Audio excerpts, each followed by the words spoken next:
Kisah Para Rasul pasal 8 ayat 1. Saulus juga setuju bahwa Stefanus mati dibunuh. 8-1b. Pada waktu itu mulailah penganiayaan yang hebat terhadap jemaat di Yerusalem. Mereka semua, kecuali rasul-rasul, tersebar ke seluruh daerah Yudea dan Samaria. Kisah Para Rasul pasal 8 ayat 2. Orang-orang saleh menguburkan mayat Stefanus serta meratapinya dengan sangat. Kisah Para Rasul pasal 8 ayat 3. Tetapi Saulus berusaha membinasakan jemaat itu dan ia memasuki rumah demi rumah dan menyeret laki-laki dan perempuan keluar dan menyerahkan mereka untuk dimasukkan ke dalam penjara. Kisah Para Rasul pasal 8 ayat 4. Mereka yang tersebar itu menjelajah seluruh negeri itu sambil memberitakan Injil. Kisah Para Rasul pasal 8 ayat 5. Dan Filipus pergi ke suatu kota di Samaria dan memberitakan Mesias kepada orang-orang di situ. Kisah Para Rasul pasal 8 ayat 6. Ketika orang banyak itu mendengar pemberitaan Filipus dan melihat tanda-tanda yang diadakannya, mereka semua dengan bulat hati menerima apa yang diberitakannya itu. Kisah Para Rasul pasal 8 ayat 7. Sebab dari banyak orang yang kerasukan roh jahat keluarlah roh-roh itu sambil berseru dengan suara keras, dan banyak juga orang lumpuh dan orang timpang yang disembuhkan. Kisah Para Rasul pasal 8 ayat 8.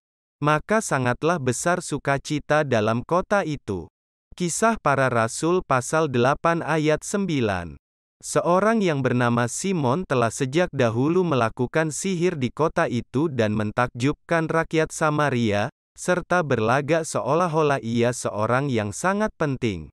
Kisah Para Rasul pasal 8 ayat 10.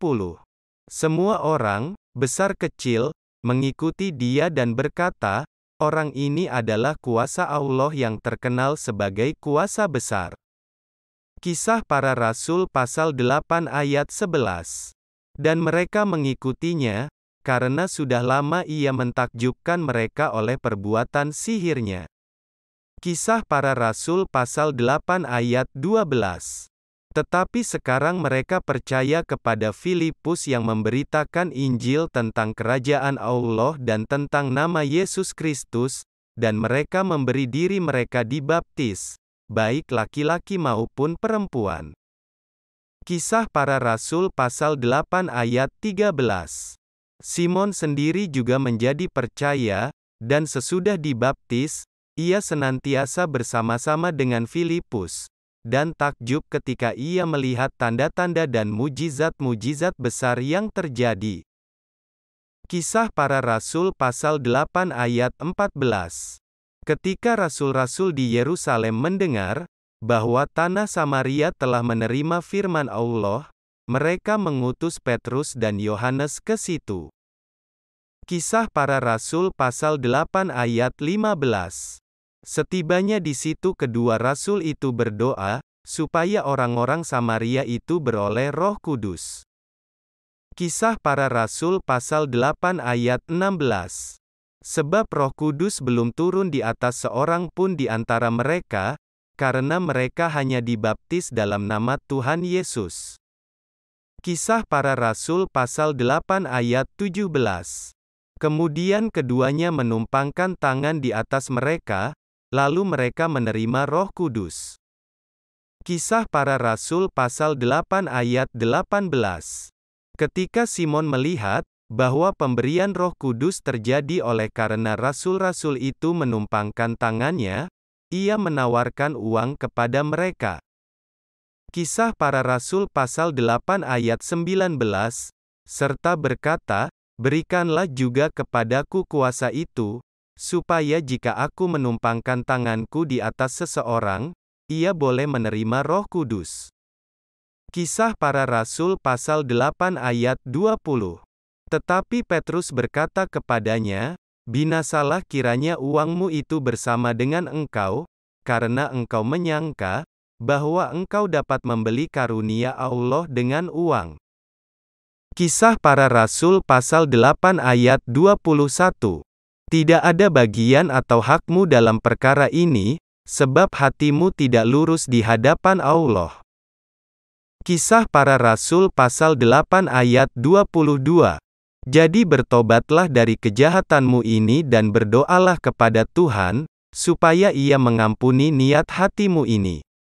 Kisah Para Rasul pasal 8 ayat 23. Sebab kulihat, bahwa hatimu telah seperti empedu yang pahit dan terjerat dalam kejahatan. Kisah Para Rasul pasal 8 ayat 24.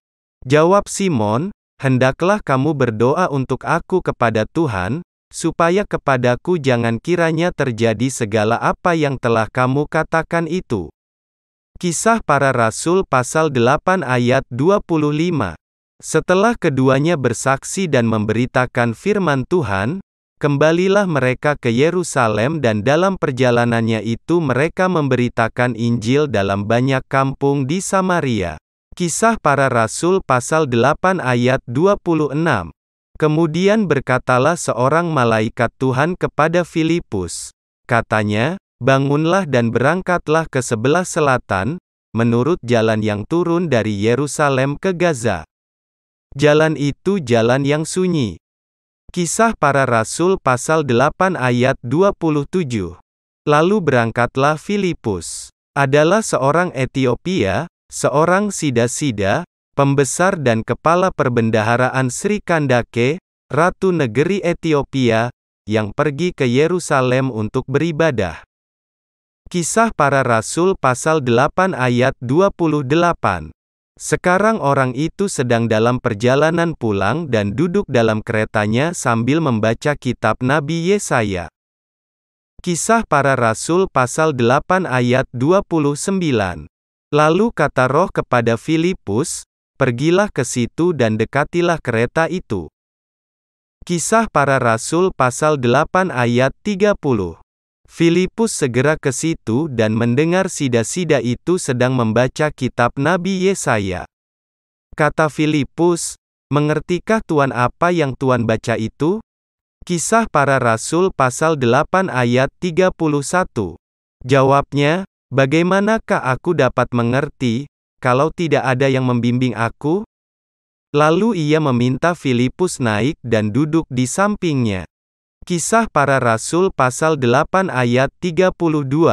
Nas yang dibacanya itu berbunyi seperti berikut, seperti seekor domba ia dibawa ke pembantaian, dan seperti anak domba yang keluh di depan orang yang menggunting bulunya, demikianlah ia tidak membuka mulutnya. Kisah Para Rasul pasal 8 ayat 33. Dalam kehinaannya berlangsunglah hukumannya. Siapakah yang akan menceritakan asal-usulnya? Sebab nyawanya diambil dari bumi. Kisah Para Rasul pasal 8 ayat 34. Maka kata Sida-Sida itu kepada Filipus, aku bertanya kepadamu, tentang siapakah Nabi berkata demikian? Tentang dirinya sendiri atau tentang orang lain? Kisah Para Rasul pasal 8 ayat 35. Maka mulailah Filipus berbicara dan bertolak dari nas itu ia memberitakan Injil Yesus kepadanya. Kisah Para Rasul pasal 8 ayat 36.